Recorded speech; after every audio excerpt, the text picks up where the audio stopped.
My name is Ken Schwartz of Precise Sharpening.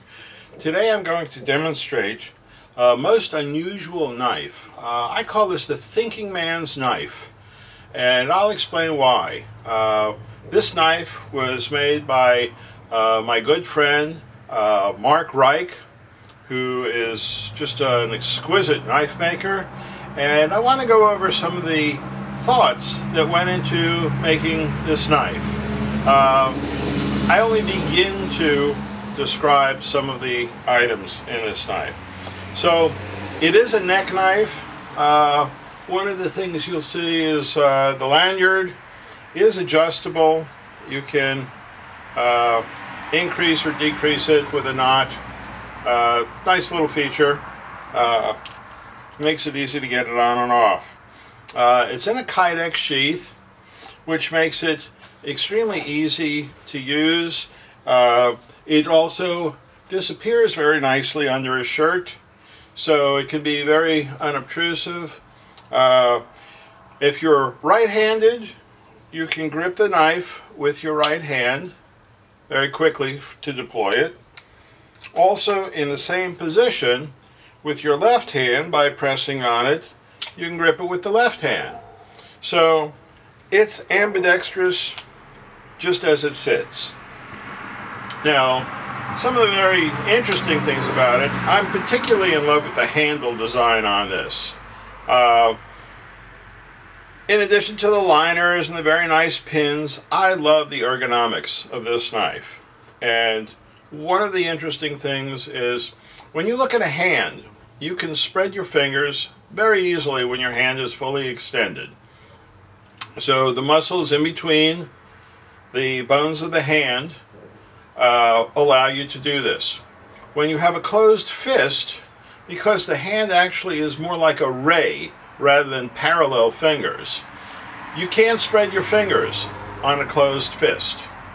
So lateral movement is very hard to do on a closed fist.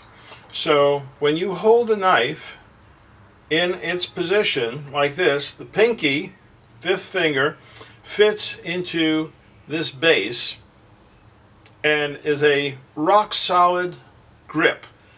Does not slide down, doesn't allow for any lateral movement, restricting you from slipping your hand up above the knife. And the thumb is available for extra force along the length of the blade. One of the other interesting things about this is the individual finger choils. They are asymmetric finger choils, meaning that the left and right sides are not the same. So if you place your finger in one of these finger choils and you try to push forward, you can't. If you push backwards, you can. Same here. All right? Because this wall is steeper in both instances. So this gives you additional support for any lateral movement to protect your hand. So the workmanship, of course, is exquisite, absolutely flawless workmanship. The pin's beautifully done, the liner is beautifully done, and now the steel. The steel is perhaps the most interesting part of the knife. These knives are hand forged, which is a lot more work than simple removal of steel. And it's a differential heat treatment. There's some etching to show this area over here, which extends past the plunge line. So you'll see along here, this area is differentially heat treated.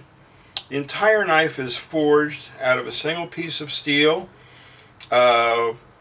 Just an absolutely beautifully done knife.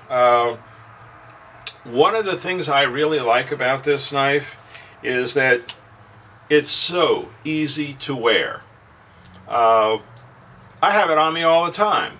So unlike a pocket knife where you have to have your pants on, here I always have the knife, so it's always available for any task I happen to need it for. Edge retention is excellent, sharpenability is excellent. This is overall my EDC I do typically carry other knives on me as well, but this knife is always on me. Thank you very much. I hope you enjoyed this brief demonstration of this knife. Mark Reich, R-E-I-C-H, of Reich Precision, is the person who makes the knife, and feel free to contact him. I'll try and put some contact information in the text on the accompanying text for the video. Again, thank you very much for your time.